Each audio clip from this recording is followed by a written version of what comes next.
Hermann Hesse acreditava que o homem vive num estado eterno de travessia, entre quem é e quem deseja ser, entre o silêncio e o grito, o espírito e a carne. Para ele, a alma humana não é algo fixo, é um rio em constante transformação. Cada erro, cada dor, cada renascimento é parte desse fluxo. E talvez o segredo do devir esteja em aceitar que nunca seremos algo concluído, porque viver é estar sempre se tornando. Capítulo 1. Demian e o nascimento do eu oculto. Tudo começa com uma divisão. O jovem Emile Sinclair, protagonista de Demian, vive entre dois mundos. O mundo luminoso da obediência, da pureza e das boas intenções, e o mundo escuro, instintivo, onde moram o desejo, o erro e o mistério. Desde as primeiras páginas, Hesse nos coloca diante da verdade que todos tentamos evitar, a de que a alma humana é feita de luz e sombra, e ignorar uma delas é perder a si mesmo. A infância de Sinclair é um refúgio ingênuo, mas esse refúgio começa a ruir quando ele é chantageado por um garoto violento, Cromer, um símbolo do mal, do caos que espreita sob a superfície da inocência. É nesse momento que surge Demian, a figura misteriosa que mudará tudo. Ele não representa apenas um amigo, é um guia, uma presença quase espiritual que desperta em Sinclair uma pergunta que ecoará por toda a sua vida. E se o mal também for parte de Deus? O que Hesse faz aqui é revolucionário. Ele transforma o mal em espelho, o pecado em caminho e o conflito interior em portal para o autoconhecimento. Sinclair, ao conhecer Demian, descobre algo terrível e libertador, que não é possível ser puro sem antes encarar a própria impureza. A busca pela verdade começa, paradoxalmente, na aceitação da própria contradição.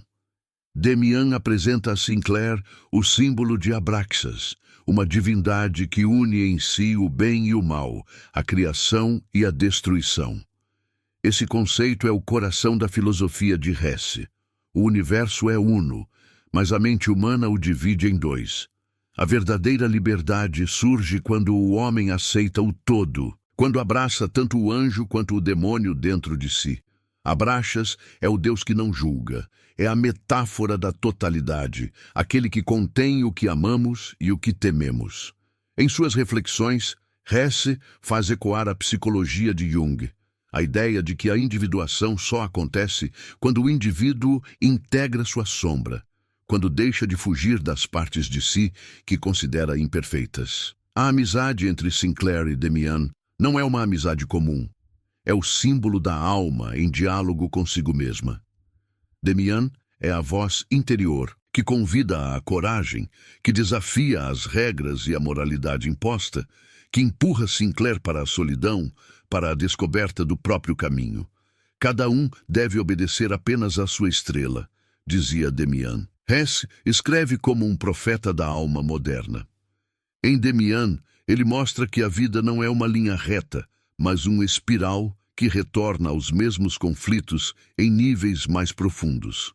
O mal não é o oposto do bem, é o seu complemento. E ignorar isso é viver em desequilíbrio. A jornada de Sinclair é a de todo ser humano que busca sentido.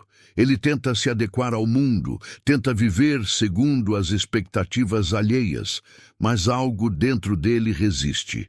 É a alma exigindo autenticidade. E quanto mais ele tenta silenciar essa voz, mais o vazio cresce. A reviravolta de Demian acontece quando Sinclair percebe que não é mais possível voltar atrás.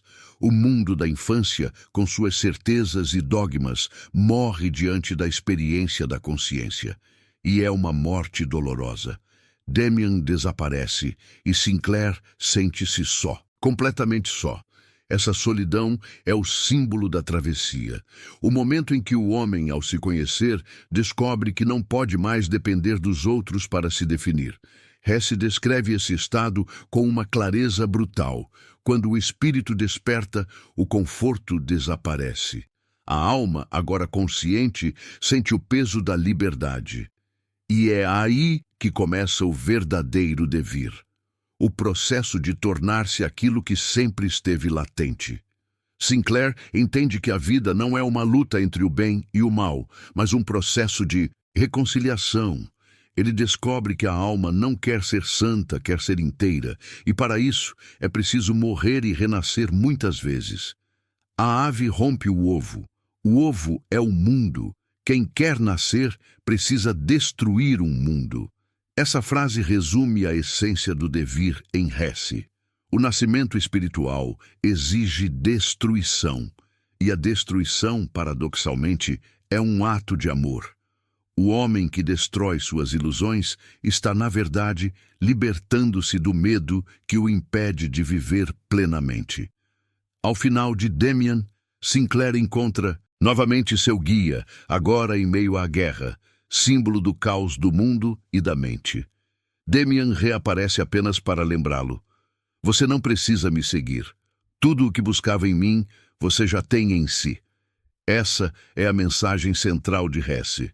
Toda busca espiritual é uma jornada de retorno. O mestre, o símbolo, o Deus, o outro, todos são espelhos do que já vive dentro de nós. O devir não é transformação em algo novo, mas reconhecimento do que sempre esteve lá.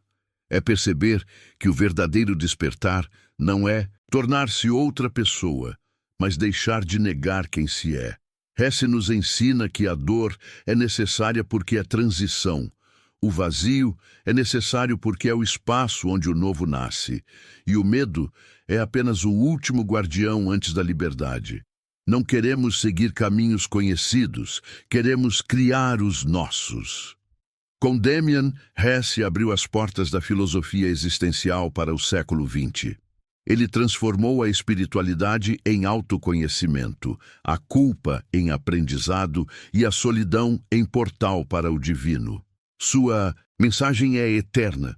Ninguém se torna completo fugindo da própria sombra. O homem deve aprender a olhar para dentro e reconhecer em si não apenas o santo, mas também o assassino, o covarde, o sonhador, o perdido, porque só quando aceitamos todas as faces podemos enfim dizer que existimos. E é nesse instante, no encontro com o próprio abismo, que o homem começa a nascer de novo. Capítulo 2. Siddhartha e a unidade do ser. A ilusão da separação. Depois de Demian, Hermann Hesse mergulhou em uma nova fase, uma fase de busca espiritual, de renúncia e contemplação. Foi o período em que escreveu Siddhartha, sua obra mais serena e mais universal. Se em Demian o homem desperta para o conflito interior, em Siddhartha ele aprende a descansar dentro do próprio caos. A história começa com um jovem Brahmane, Siddhartha, que tem tudo o que a tradição pode oferecer: sabedoria, disciplina, respeito. Mas dentro dele há uma inquietação profunda. Ele sente que o conhecimento aprendido é uma prisão, que as palavras sobre Deus nunca serão Deus. E assim decide partir. Essa partida não é uma fuga, é uma busca. Siddhartha sai em direção ao mundo não para aprender algo novo, mas para desaprender.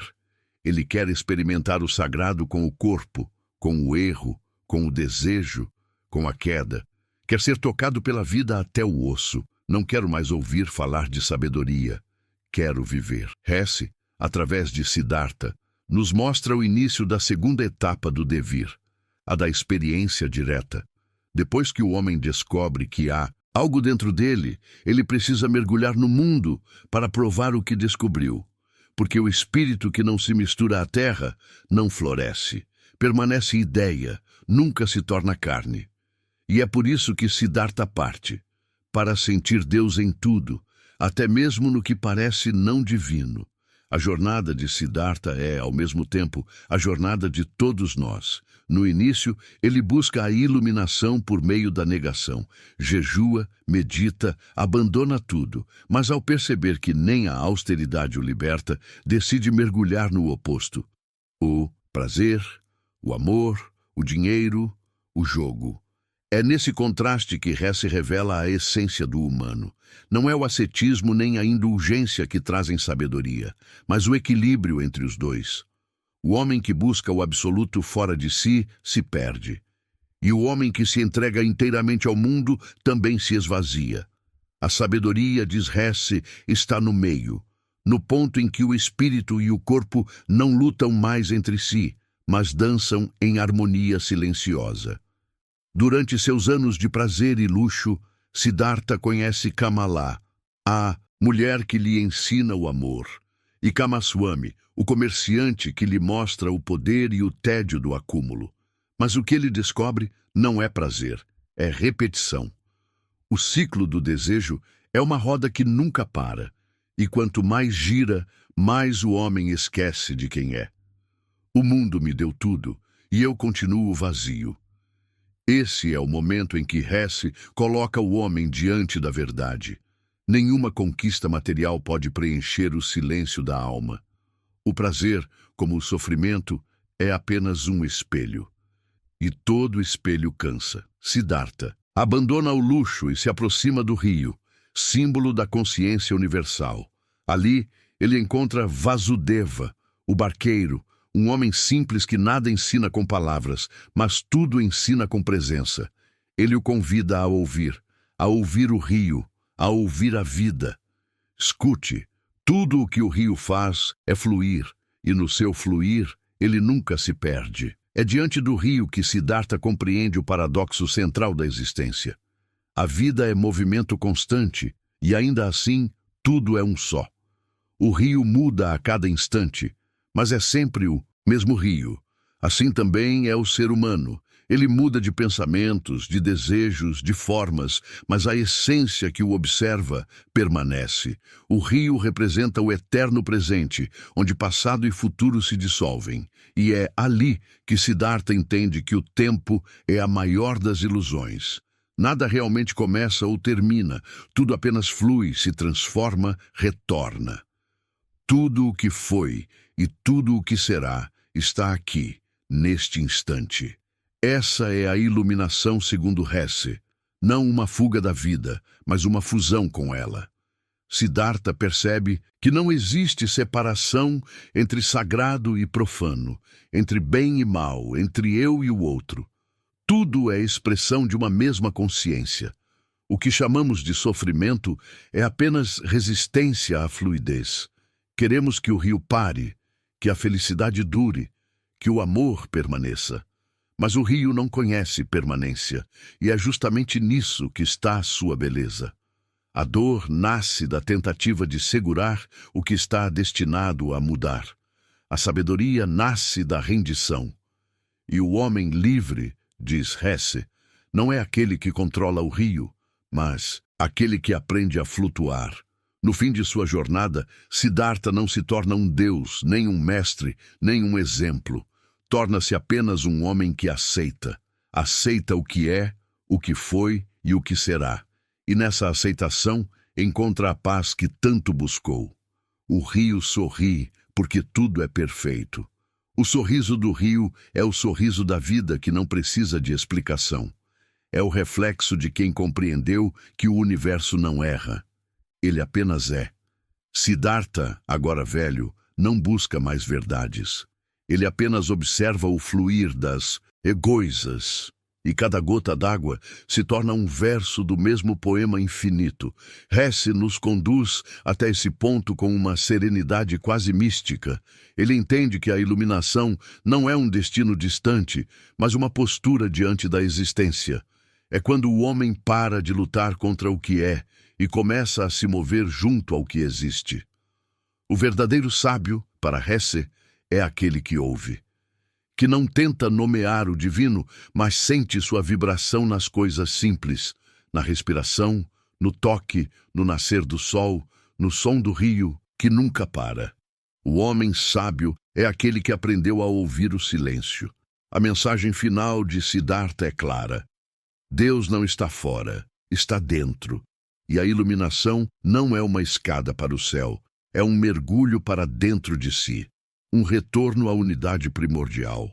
Assim, Hesse nos entrega sua segunda revelação do devir. Depois de confrontar a sombra em Demian, o homem precisa aprender a voltar a ser um. E esse retorno não é conquista, é rendição. Porque no fim, o que chamamos de caminho espiritual é apenas o reencontro com aquilo que sempre fomos. Capítulo 3. O lobo da estepe e o confronto com o inconsciente. Depois de Siddhartha, Hesse mergulhou em sua fase mais sombria. O silêncio do rio deu lugar ao rugido do desespero. A serenidade se transformou em ruína interior, e dessa ruína nasceu O Lobo da Estepe, uma das obras mais perturbadoras e mais humanas do século XX. Seu protagonista, Harry Haller, é o retrato da alma moderna, dividida, cínica, solitária. Um homem que carrega dentro de si dois seres, um civilizado, amante das ideias e da cultura, e outro selvagem, instintivo, rebelde e destrutivo. Esses dois lobos o devoram por dentro, num duelo silencioso entre razão e caos. Sou um homem e um lobo, e ambos me são insuportáveis. O Lobo da Estepe é a radiografia da mente ocidental pós-guerra. Um mundo que perdeu o sentido, a fé e a unidade espiritual. O homem já não acredita em Deus, mas também não consegue viver sem um propósito. E assim, vaga entre a cultura e o vazio, entre o livro e a carne, entre o dever e o desejo. Hesse escreve esse romance como se estivesse descrevendo o próprio inferno psicológico, um lugar onde o pensamento é uma prisão e o instinto uma ameaça. Harry é o símbolo do homem contemporâneo, inteligente o suficiente para compreender o absurdo, mas sensível demais para suportá-lo. A verdadeira jornada de Harry Haller começa quando ele encontra um estranho livro, o Tratado do Lobo da Estepe. Nele, lê sobre um homem dividido em múltiplas almas, condenado a lutar contra si mesmo até se reconhecer como totalidade. Esse texto é o espelho do próprio Hesse, que atravessava uma crise existencial e espiritual profunda. O homem moderno acredita ser um só, mas dentro dele vivem 1000 vozes que ele não escuta. Esse é o centro da filosofia de O Lobo da Estepe. O ser humano não é uno, é plural. É um teatro onde diferentes personalidades representam, brincam, se contradizem e se ferem. A loucura não é uma anomalia. É a consciência despida de máscaras. Hesse antecipa aqui o pensamento de Jung, a ideia de que cada indivíduo contém arquétipos, formas simbólicas que vivem no inconsciente coletivo. O sábio, o guerreiro, o amante, o tolo, o lobo, todos coexistem dentro do mesmo corpo. E a dor do homem moderno é acreditar que deve escolher apenas um. Harry tenta resistir à multiplicidade. Quer ser racional, culto, coerente. Mas quanto mais tenta ser uma coisa só, mais sua alma se fragmenta. A verdadeira insanidade, para Hesse, não está em ouvir vozes, mas em calar as que tentam nos libertar. E então surge Hermine, a mulher que, como Demian, representa o guia interior. Mas Hermine é diferente. Ela não o convida à iluminação, e sim à perdição. É ela quem ensina a Harry o prazer, a dança, a música, a carne, o riso. É ela quem o arrasta de volta à vida. Você pensa demais, Harry. Viva um pouco. Pela primeira vez, ele começa a perceber que a salvação não está em destruir o lobo, mas em deixá-lo existir. A alma humana, diz Hesse, é uma orquestra e o sofrimento vem de tentar silenciar os instrumentos. A harmonia verdadeira é permitir que todos toquem ao mesmo tempo, mesmo que o som pareça caótico. O clímax da obra acontece quando Harry entra no teatro mágico. Um espaço simbólico onde a mente se fragmenta completamente. Lá, ele vê suas personalidades multiplicadas, vive mortes, desejos, paixões e memórias distorcidas. É uma descida ao inferno da psique, um encontro com o inconsciente em sua forma mais pura. No teatro, Hesse transforma a filosofia em sonho. Tudo se mistura, o real e o imaginário, o sagrado e o profano. O homem que antes buscava unidade, agora se vê desfeito em 1000 pedaços, mas é nesse desmembramento que ocorre o verdadeiro aprendizado. A unidade que busco não está fora de mim, mas na aceitação de todas as minhas partes. O teatro mágico é a metáfora do inconsciente humano. Cada porta é uma lembrança, cada espelho é um aspecto reprimido do ser. E ao atravessar essas portas, Harry compreende que não há salvação sem loucura, porque a sanidade é apenas o nome que damos àquilo que ainda não ousamos conhecer em nós. Hesse usa esse cenário surreal para expressar uma verdade espiritual. O homem precisa morrer para o eu que acredita ser antes de renascer para o que é de fato. E essa morte não é física, é psicológica, é a destruição do ego. Harry mata o que é normal, mata o que é coerente, mata até mesmo o que é moral. E ao fazê-lo, vê nascer algo novo, não um homem iluminado, mas um homem inteiro. O lobo e o humano não são mais inimigos, eles coexistem. E na fusão de ambos, Harry finalmente ri. Esse riso é a chave final do romance. O riso que vem quando o homem entende que toda a vida é teatro e que o sofrimento só existe porque levamos o espetáculo a sério demais. No fim, Harry Haller não alcança a paz, mas algo ainda mais raro, a consciência do jogo. Ele descobre que a vida não é uma prisão, mas uma peça em que o ator pode mudar de papel. O erro está em acreditar que somos apenas um personagem.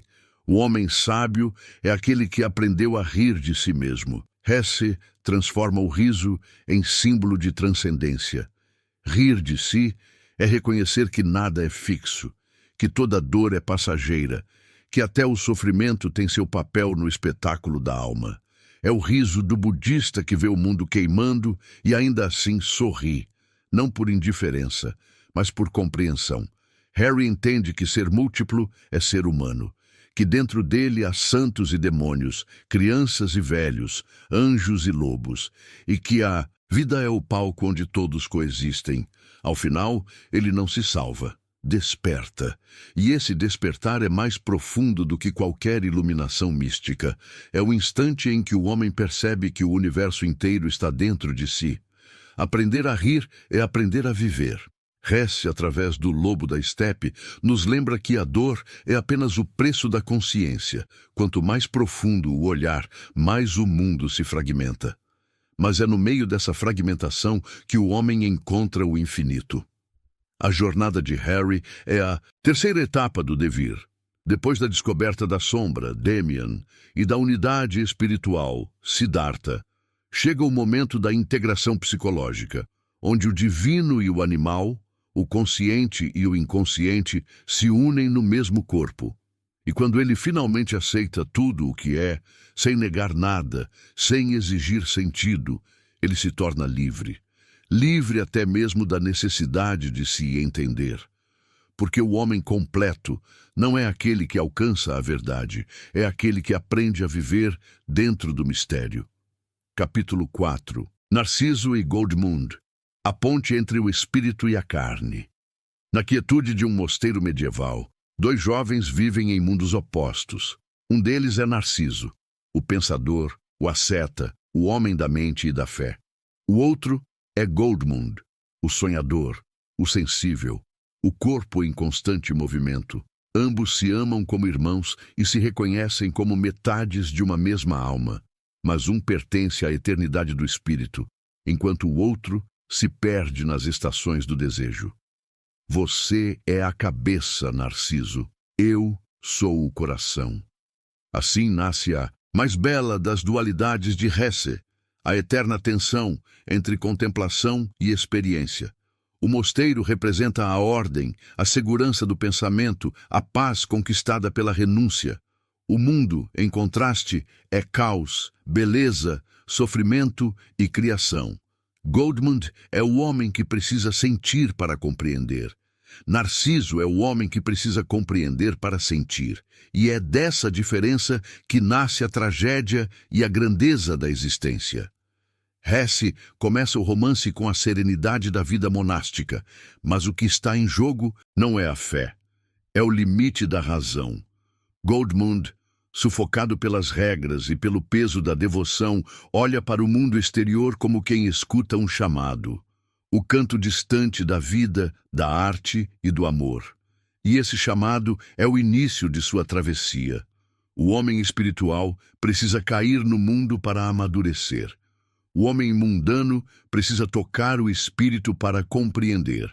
E Hesse, com a sabedoria de quem entendeu as duas faces, mostra que ambos os caminhos são incompletos quando trilhados sozinhos. Goldmund abandona o mosteiro, não foge da fé, foge da rigidez que a sufoca. Lança-se ao mundo sem destino, sem mapa, como quem mergulha num rio de sensações, e o mundo para ele é o verdadeiro templo. Ele descobre o amor na forma da mulher. Ama, perde, deseja, sofre, cria, vive como se cada experiência fosse uma revelação. Enquanto Narciso medita sobre Deus, Goldmund o encontra na pele quente de um abraço.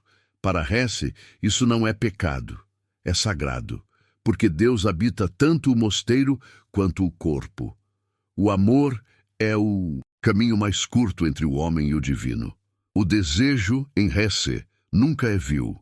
Ele é energia vital, força criadora. O mesmo impulso que move o artista, que faz o escultor transformar o barro em rosto humano. Goldmund vive como um errante, um andarilho da alma. E cada cidade, cada mulher, cada dor se torna um traço na escultura de sua existência. Mas com o tempo, o prazer se transforma em melancolia. O corpo envelhece, os amores se vão. E o artista percebe que toda beleza é efêmera. O que era êxtase se torna vazio. O que era liberdade se torna solidão. E então Goldmund começa a compreender que a arte não é apenas criação, é também nostalgia. A saudade da perfeição perdida, a tentativa de dar forma àquilo que o espírito pressente, mas que o mundo nunca entrega por completo. A beleza é apenas o reflexo daquilo que já foi. Hesse mostra que o caminho do corpo, quando vivido até o fim, também conduz à espiritualidade. O homem que se entrega à experiência, inevitavelmente, reencontra o mistério. E Goldmund, em meio à decadência, começa a pressentir o mesmo Deus que Narciso buscava na meditação, só que agora não como conceito, mas como presença. Anos depois, o destino, sempre simbólico em Hesse, reúne os dois amigos. Goldmund, envelhecido e ferido pela vida, é acolhido novamente por Narciso, agora abade do mosteiro. Os dois se olham como se contemplassem o reflexo um do outro. Um viveu no corpo, o outro na alma, mas ambos pagaram o preço de suas escolhas. Você encontrou a Deus na carne. Eu o procurei nas palavras, e talvez tenhamos chegado ao mesmo lugar. Narciso admira a intensidade de Goldmund, sua liberdade, seu dom de criar. Goldmund admira a serenidade de Narciso, sua sabedoria silenciosa. Mas nenhum dos dois inveja o outro, porque ambos sabem que cada caminho é incompleto sem o oposto. É nesse reencontro que Hesse entrega sua lição mais profunda. A vida humana é uma ponte, e a alma precisa atravessar de um lado ao outro para compreender a totalidade. Aquele que vive apenas no pensamento se seca de emoção. Aquele que vive apenas no desejo se perde de si. O equilíbrio não está em escolher, mas em unir. O diálogo final entre Narciso e Goldmund é um dos mais belos de toda a literatura. O monge e o artista, frente à morte, reconhecem que são o mesmo ser em duas formas diferentes. O espírito e a carne não se opõem, se completam. O erro do homem é tentar purificar o que é feito para ser inteiro. A alma precisa da carne para aprender a amar. Quando Goldmund morre, Narciso segura sua mão em silêncio. Não há lágrimas, apenas gratidão. Ele compreende naquele instante que o amigo viveu aquilo que ele apenas pensou, e que talvez a verdade esteja justamente no meio. Tudo o que é espírito precisa tornar-se corpo. Tudo o que é corpo precisa tornar-se espírito. Essa frase, que ecoa por toda a obra de Hesse, é a síntese de sua filosofia do devir. Depois de confrontar a sombra e buscar o divino, o homem precisa reconciliar o céu e a terra dentro de si. O espiritual, sem o corpo, é vazio. O corpo sem o espírito é cego. Somente a fusão dos dois cria algo completo. Narciso, em sua última meditação, percebe que Deus não é o contrário do mundo. Deus é o mundo olhado com compreensão. Goldmund, por sua vez, deixa como legado a arte, o reflexo tangível da alma. A escultura se torna o símbolo do homem que buscou o invisível através do visível. E nessa fusão de matéria e espírito, Hesse encontra o ponto de equilíbrio entre o humano e o divino. A arte é o corpo da alma. O devir aqui chega a uma nova etapa. Depois da dúvida e da busca, vem a integração. A sabedoria não é o fim, mas a harmonia entre os contrários. O monge e o artista, o santo e o amante, todos vivem dentro de nós, pedindo reconciliação. A verdadeira iluminação é aceitar que a alma humana é feita de dois pulsos, pensar e sentir, e que a plenitude está em ouvi-los ao mesmo tempo. Quando o sino do mosteiro toca, Narciso fecha os olhos e sorri. O amigo partiu, mas deixou o rastro daquilo que é eterno, a beleza vivida, o amor sentido, o instante plenamente aceito. E Hesse, por meio deles, sussurra ao leitor: nenhum homem pode ser apenas espírito, nenhum pode ser apenas carne. A vida é o abraço entre os dois. Capítulo 5. O jogo das contas de vidro. O último devir. Em O Jogo das Contas de Vidro, Hesse cria o que parece ser o seu testamento espiritual. Um romance que não fala apenas de personagens, mas do próprio destino da humanidade. O cenário é o futuro. Uma sociedade chamada Castalia, onde os homens mais sábios dedicam suas vidas ao estudo, à contemplação e à harmonia. Um mundo sem guerras, sem paixões, sem ruído. Um mundo aparentemente perfeito, mas profundamente vazio. O protagonista, Joseph Knecht, é o reflexo final de todas as encarnações anteriores dos heróis de Hesse. Como Sinclair, ele é o buscador. Como Siddhartha, o meditativo. Como Harry, o dividido. Como Goldmund, o sensível. Mas agora, ele é o homem completo, aquele que já percorreu todos os caminhos e chegou ao cume do espírito. O centro desse universo é o jogo das contas de vidro, uma arte misteriosa que une música, matemática e filosofia. Um ritual intelectual que busca representar, por meio de sons e símbolos, a harmonia total do cosmos. É o auge da racionalidade humana, a tentativa de transformar o universo em um sistema de perfeição. Mas sob essa serenidade cristalina, Hesse nos faz sentir uma inquietação. Será que o homem, ao tentar transcender a vida, não acaba se afastando dela? Será que a perfeição, ao eliminar o caos, não apaga também a alma?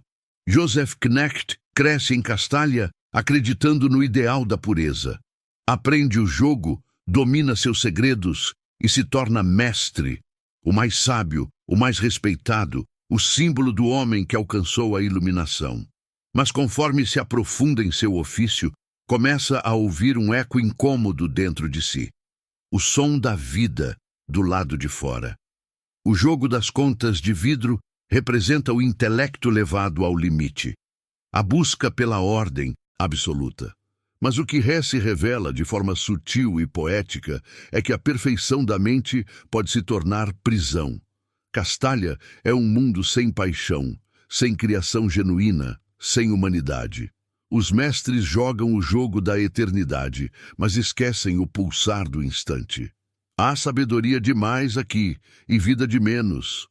Knecht percebe que o espírito, isolado da experiência, seca como uma flor sem raiz. O pensamento puro é belo, mas estéril. A mente que não toca o mundo, por mais elevada que seja, se transforma em espelho de si mesma, um reflexo sem luz. Ele começa a questionar a própria essência do jogo.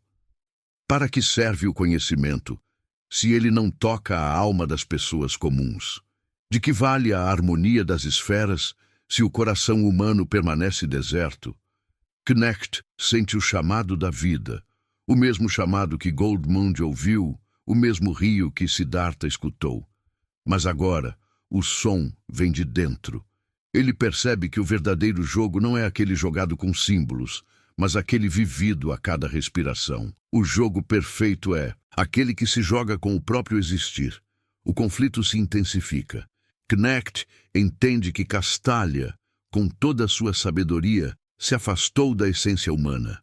O espírito que nega a terra é incompleto. A pureza absoluta é apenas outra forma de morte. E assim, o homem mais sábio do mundo descobre que ainda precisa aprender a viver.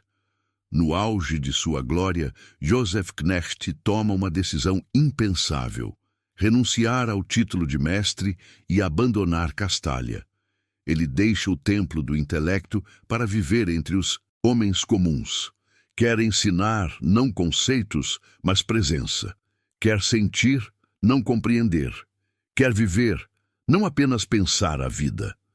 A sabedoria que não se transforma em vida é apenas poeira na mente. Essa decisão é a mais radical de toda a obra de Hesse.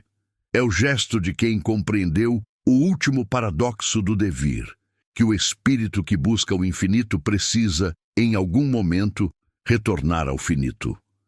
Que o divino se realiza apenas quando encarna no humano. A travessia de Knecht é simbólica e espiritual. Ele desce da montanha da sabedoria para tocar o chão da experiência. Abandona os mestres, os rituais, os símbolos, e ao fazer isso, não perde sua iluminação, a torna viva. O homem que antes contemplava a perfeição agora observa a imperfeição com ternura.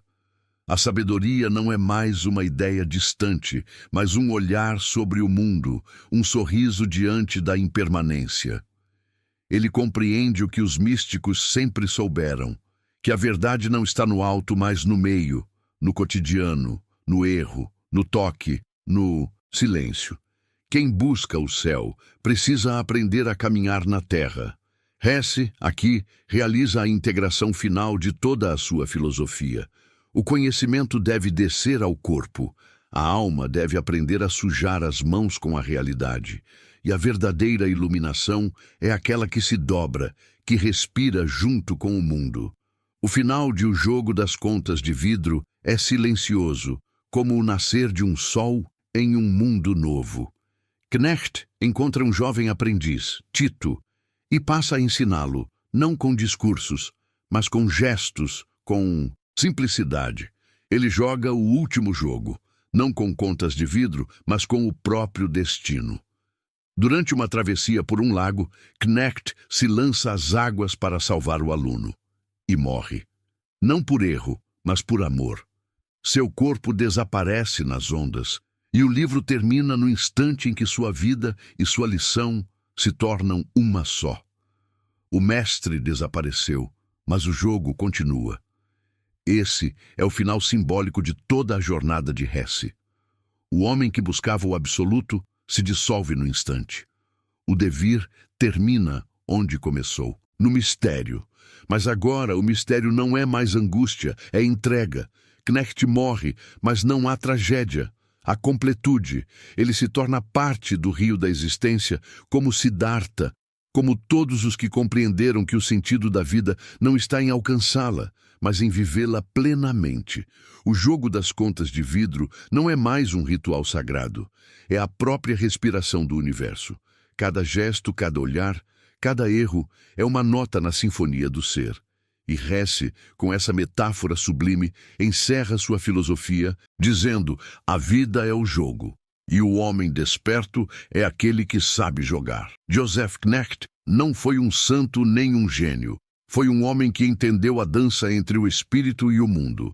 E seu mergulho final não é uma morte, é uma fusão. A gota que retorna ao oceano. O indivíduo que se dissolve no todo. O fim do devir e o início da eternidade. Nada se perde, tudo se transforma. Assim, Hesse conclui o arco mais profundo da existência humana. O homem que começa dividido e termina inteiro. O ser que procurava o divino e descobre que sempre o carregou no peito. E o buscador que, após tantas travessias, descansa no simples fato de ser. Capítulo 6. O devir infinito. Hesse e a filosofia da transformação eterna. Em cada livro de Hermann Hesse há um nascimento, uma queda e um renascimento. Mas ao final de todos eles, algo permanece igual. O movimento. A alma nunca repousa. O homem nunca chega. A vida, para Hesse, não é uma linha reta em direção à perfeição. É um círculo que se amplia a cada volta, como um eco que retorna mais profundo, mais silencioso e mais verdadeiro. Tudo se transforma, nada se perde. E o homem é a própria metamorfose. Depois de Demian, Siddhartha, o lobo da estepe, Narciso e Goldmund, e o jogo das contas de vidro, Hesse parece olhar para trás e perceber que todos os caminhos levavam ao mesmo lugar. O encontro com o eu, o mergulho no silêncio, a aceitação da impermanência. Sua filosofia é um espelho da natureza. Nada é fixo, nada é estável, e é justamente essa impermanência que dá sentido à existência. O devir, em Hesse, é a verdade suprema do ser. O homem nasce, cresce, se perde, retorna, morre e renasce quantas vezes forem necessárias até compreender que não há destino além do próprio processo. O movimento é a essência, e o repouso uma ilusão criada por quem teme mudar. A alma, diz ele, é como o rio de Siddhartha. Ela flui, se quebra, se refaz, e mesmo quando parece imóvel, continua correndo por dentro. O fim é apenas outro começo. Em seus ensaios tardios, Hesse escreveu que o homem é uma ponte, não um fim. Essa frase contém toda a sua filosofia condensada.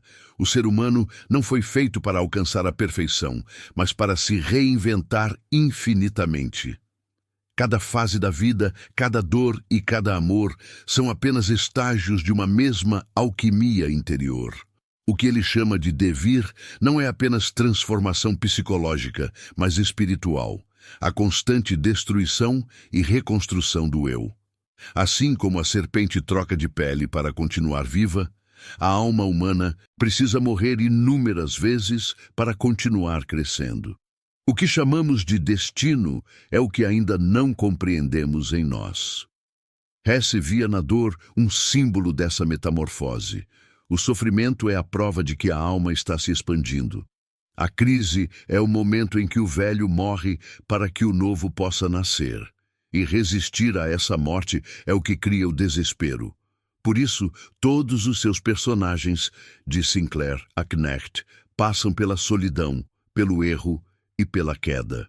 Não porque falharam, mas porque era o único caminho para a sabedoria real. A dor é o fogo que purifica o ouro. Sem ela, o homem permanece bruto. O que o homem chama de inferno é o seu próprio parto. O devir, portanto, é a aceitação desse fluxo constante. O homem que tenta se fixar em uma forma, em uma crença ou em uma identidade, estagna. E o estagnado é aquele que começa a morrer em vida. Hesse nos convida a viver com leveza, a abandonar a ideia de que existe um eu definitivo. Hoje somos alguém, amanhã outro. E essa mudança não é contradição, é crescimento. Ser humano é estar em mutação constante, como a própria natureza que nos criou. Não se apegue ao que é, pois até o ser mais puro precisa se tornar de novo. Na parte final de sua vida, Hesse compreendeu que a morte não era o oposto da vida, mas o seu espelho. Assim como a noite é o descanso do dia, a morte é o repouso da forma, um retorno à essência. A morte não é um fim, é a transformação que completa o ciclo. Em suas cartas e poemas tardios, ele falava da morte com serenidade, como quem já atravessou o medo. Para Hesse, o verdadeiro horror não é morrer, mas permanecer inerte, recusando a mudança. A alma que teme morrer é a mesma que teme viver.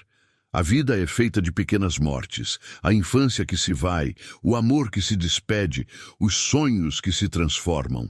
Cada um desses fins é um ensaio para o grande desaparecimento. E aquele que aprende a morrer antes da morte vive com leveza. Essa é a libertação final do devir. Compreender que nada realmente termina, apenas muda de forma. O homem que entende isso abandona o desespero e entra na aceitação. E a aceitação é o portal da sabedoria. Hesse comparava a alma a uma chama. Ela nunca é a mesma, mas é sempre fogo. Muda a cada segundo e ainda assim permanece viva. Esse é o paradoxo da existência, a permanência através da impermanência.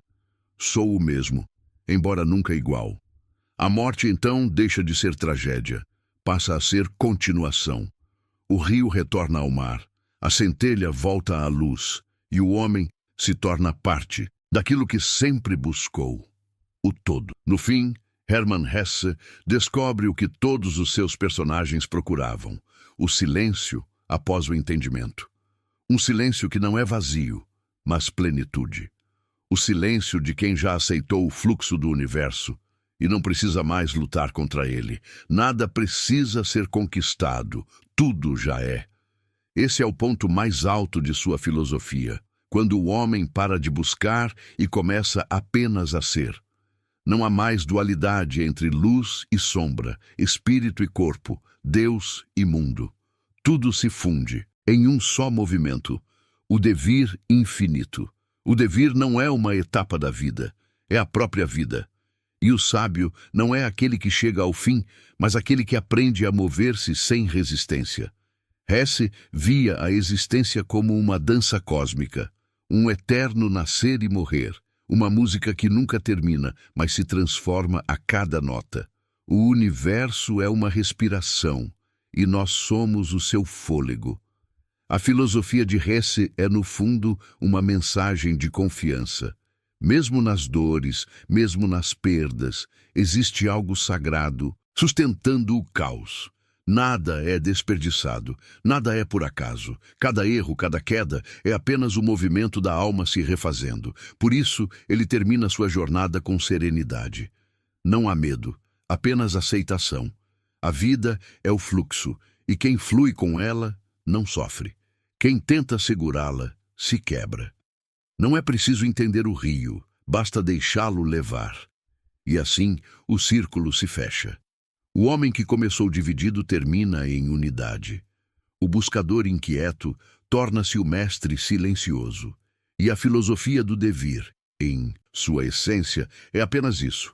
O convite para se deixar transformar, infinitamente suavemente, como o próprio universo. Capítulo 7. O homem entre o céu e a terra. A visão de Hesse sobre a liberdade e o destino. Hermann Hesse sempre foi obcecado por uma pergunta. Até que ponto somos livres? Se tudo flui, se tudo se transforma, onde começa a escolha e onde termina o destino? Desde Demian até o jogo das contas de vidro, essa questão acompanha cada um de seus personagens como uma sombra invisível. Sinclair acreditava escolher, mas era guiado por forças inconscientes. Siddhartha fugiu do mundo, mas o rio o trouxe de volta. Harry Haller buscou destruir a si mesmo, mas o riso do teatro o libertou. E Joseph Knecht acreditou renunciar, mas sua renúncia já estava escrita na essência do próprio jogo. Não somos livres para escolher o destino, mas somos livres para dançar com ele. Para Hesse, a liberdade não é ausência de lei, mas harmonia com o fluxo da vida. A natureza não é inimiga da vontade, ela é a própria vontade universal. O homem se torna prisioneiro apenas quando tenta controlar o inevitável, quando quer ser o rio e não apenas a sua corrente. A liberdade, portanto, não é conquistar, é aceitar. É compreender que o universo tem ritmo e que a verdadeira autonomia é aprender a mover-se conforme a melodia. O homem livre é aquele que conhece o compasso da vida. Hesse acreditava que destino e liberdade não são opostos, mas expressões de uma mesma força. A vida é uma partitura cósmica. O destino é a melodia, a liberdade, a forma como o músico interpreta. Dois homens podem viver o mesmo acontecimento. Um se revolta, outro desperta. A diferença não está no que acontece, mas em como se dança com o que acontece. O que chamamos de destino é o que nos cabe compreender. Nos seus romances, essa compreensão vem através da dor. A dor é o convite do destino para o diálogo. É o momento em que a vida nos diz: pare de lutar e escute. Mas o homem moderno, preso à ideia de controle, rejeita esse convite, quer dominar, calcular, explicar, e quanto mais tenta compreender, mais o mistério se distancia.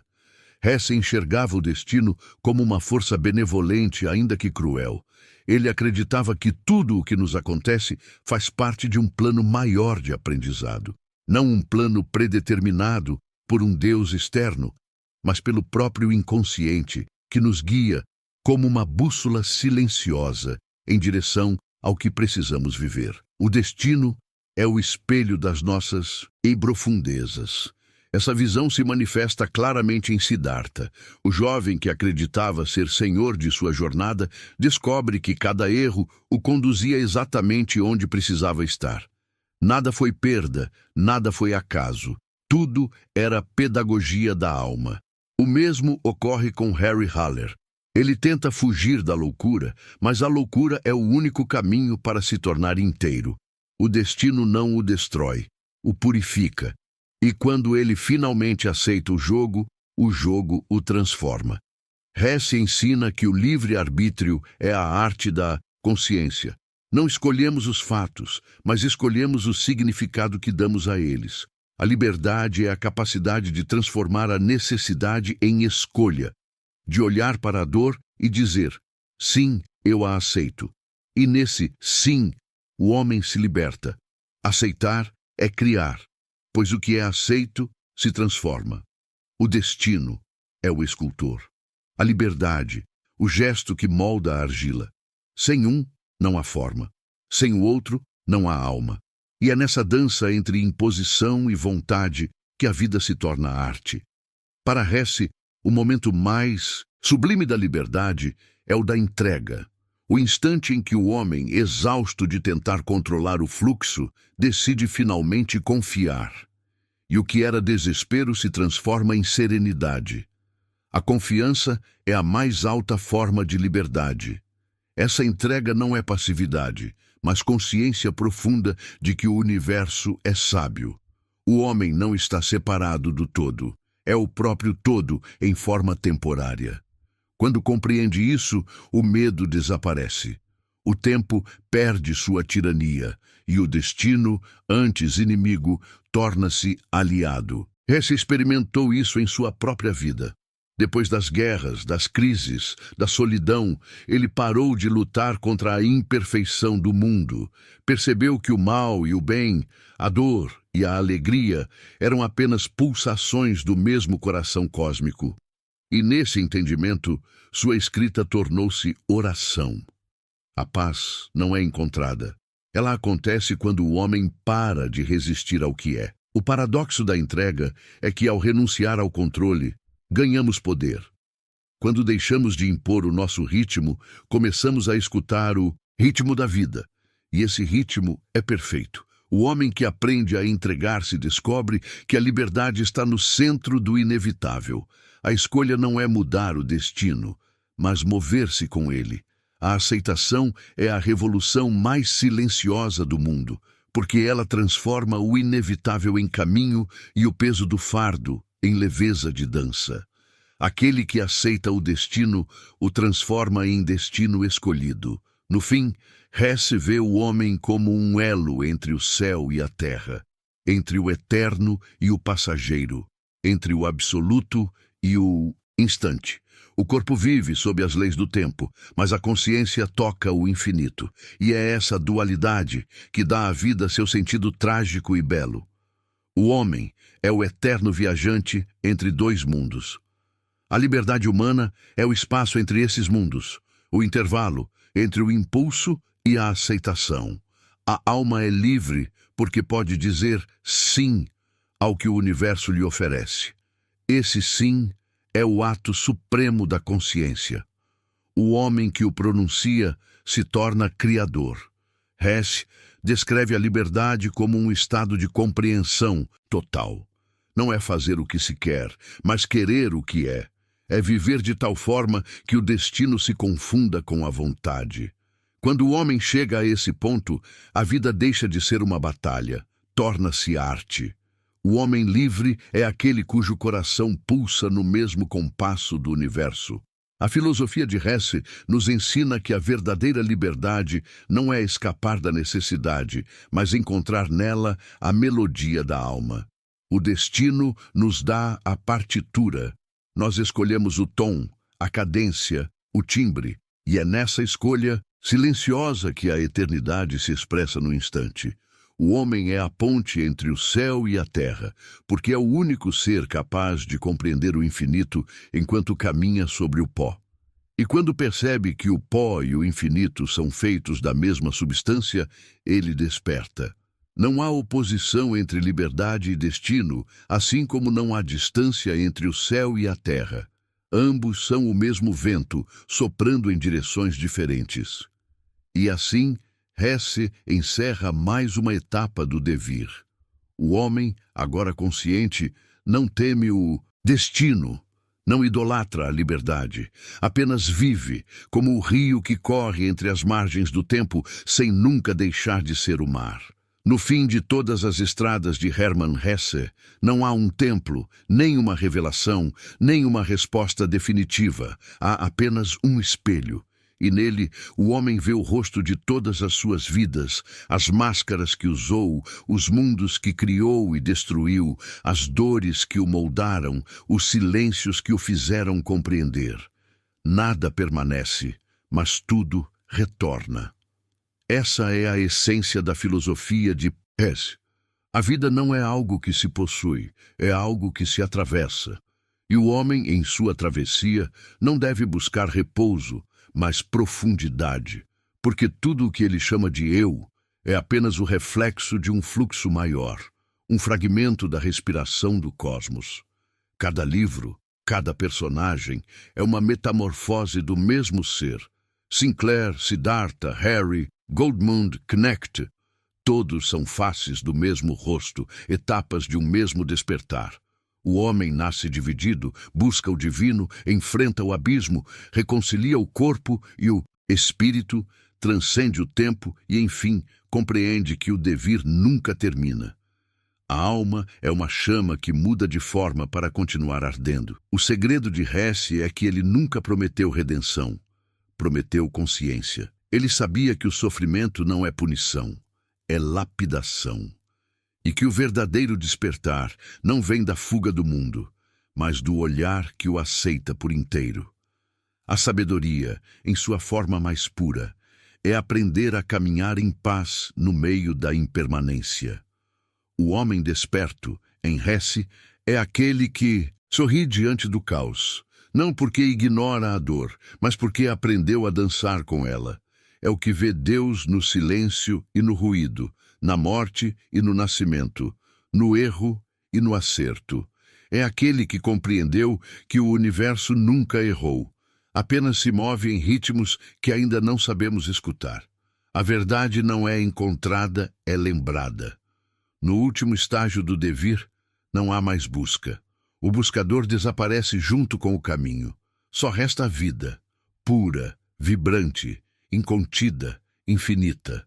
E nesse instante, o homem percebe que a eternidade não está além do tempo, mas dentro dele, oculta em cada respiração. Assim termina a jornada de Hesse, não com o som de um fim, mas com o silêncio de um recomeço.